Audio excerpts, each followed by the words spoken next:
Hey everybody, this is TJR. Last week I did an unboxing about the Beatles Christmas records box set and talked a little bit about the history of them.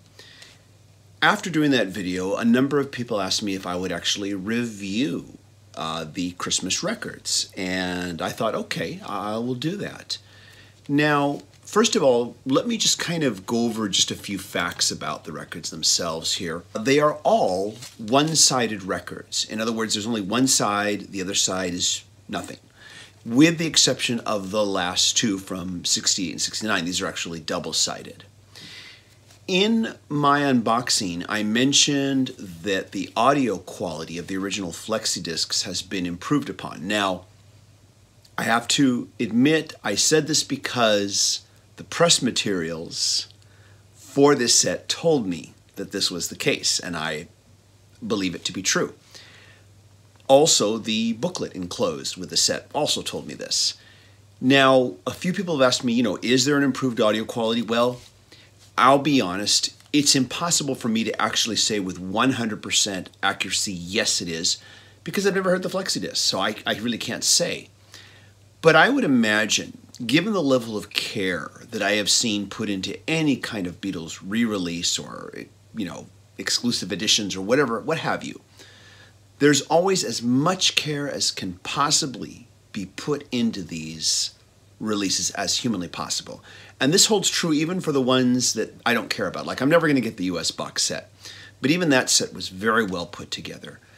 Everything that I've seen released, from the recent Sgt. Pepper Deluxe Edition to the 2009 remasters, the mono box set, a tremendous amount of care is put into all of these. I think one of the most critical things I could say about any of the recent releases is that the box for the stereo set is kind of flimsy and not really worth keeping.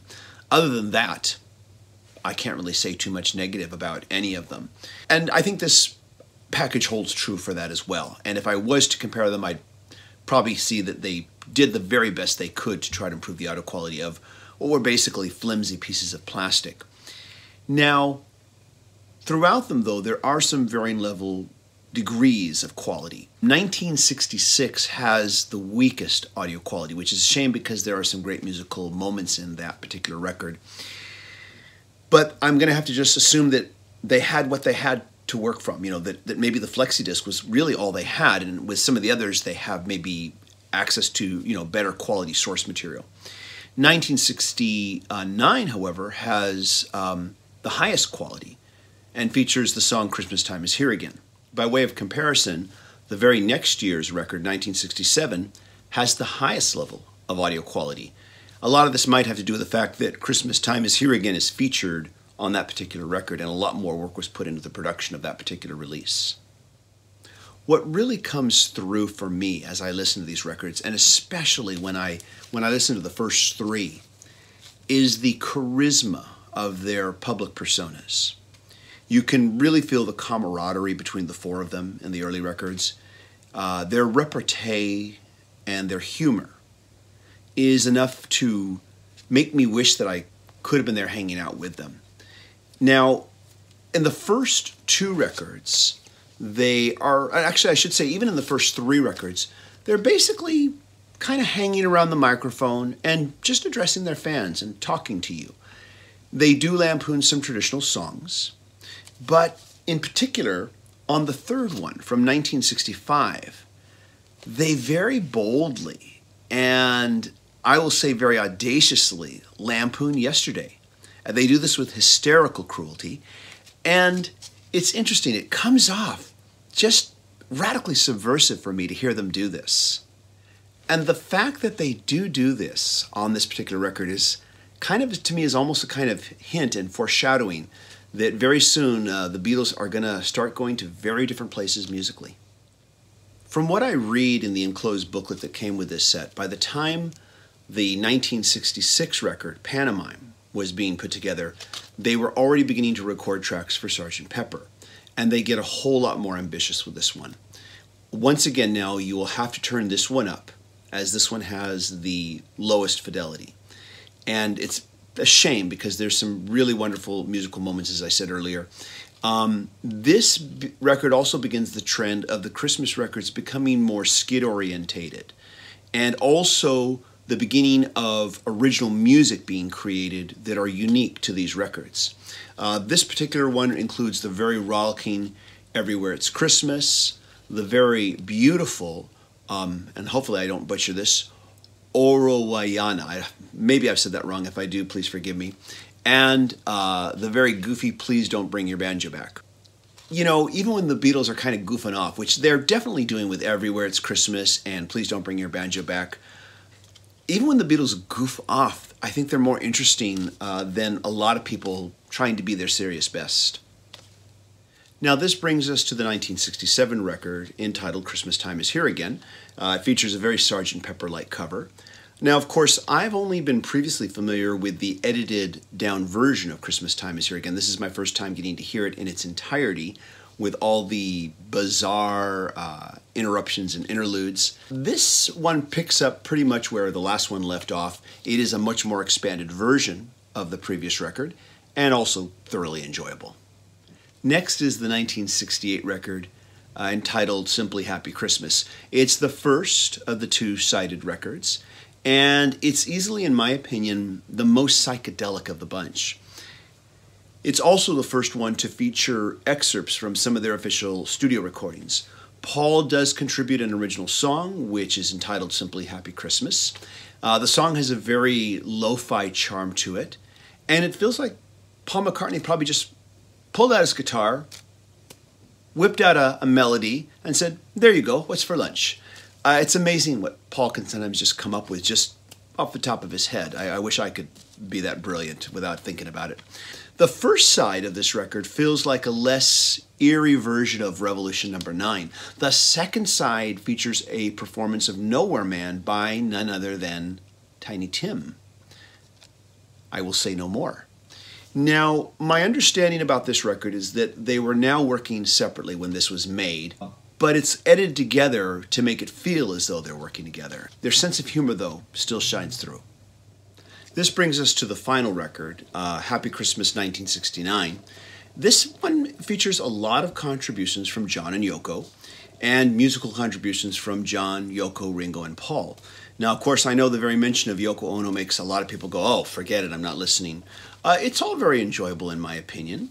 Once again, Paul whips out the guitar and comes up with another pleasant little ditty. It's just amazing what he can do. Also, once again, they are recording their parts separately, but once again, they are edited together to make it feel as though it's not that way. It's kind of appropriate that this last record features a short excerpt from The End off of Abbey Road, which was the last album they recorded together. One thing that might make these recordings a little bit unfathomable to American listeners is that throughout, the Beatles are riffing on aspects of both traditional British culture and popular British culture, or I should say the popular British culture of the time that was contemporary during that time period. But, you know, no matter how surreal the later recordings get, what really shines through is their humor and their charisma. And that, and of course, the musical moments, even when they're just goofing off, it makes the whole thing really enjoyable. Now, as I said in my first video where I did the unboxing, as far as I know, all of these recordings can be heard on YouTube, so you can listen to them there if you want to. This set was, I'll admit, a bit expensive. I might not have bought it, but I had a lot of Amazon credit, and so I just said, hey, why not? Let's get this. It is going to be, from what I understand, a very limited edition set, and I did think to myself, well, I can always probably resell it at a later time and at the very least get what I paid for it. I try to steer away from the collector's mentality of, ooh, maybe this will be worth something someday. Don't ever go there. You will get burned more times than you know if you start thinking that way. Collect something for the love of it, not for the investment potential. The records are certainly, of course, the main event in this package, but I would be remiss if I did not also mention the enclosed booklet. First of all, there's the liner notes in the back, which give some very good information about the recordings themselves, but also being able to read these reprints here of the Beatles fan club newsletters that were included with these records at the time is also very enjoyable. It's a snapshot into a time period that's now gone, a snapshot look at Beatles fandom at that time period. This is before the internet, this is before Facebook, before Twitter, and this was how this band reached out and communicated with its fans. In the previous video, I was asked if there was a CD version. At this time, no, there is just this vinyl 45 set. However, though, the release of a CD edition is, in my opinion, inevitable. I would say more than likely they will probably release it maybe 2 years from now. Who knows, maybe next year, but I would say more than likely 2 years from now. If they do, I hope they don't release a whole bunch of like CDs for this. I hope they just put it all on one CD, which is how it should be released. Make it a very affordable package for the people who, didn't want to pay for this more expensive package. It should, of course, contain the same booklet information that was in this set, just in the smaller CD size packaging, that's all. I initially didn't plan on reviewing this set here on the channel, so I do want to thank those of you who encouraged me to do a review. I did enjoy doing this review, and I hope that you found this review helpful and informative. If you did pick up this set, leave a comment, tell us what you thought.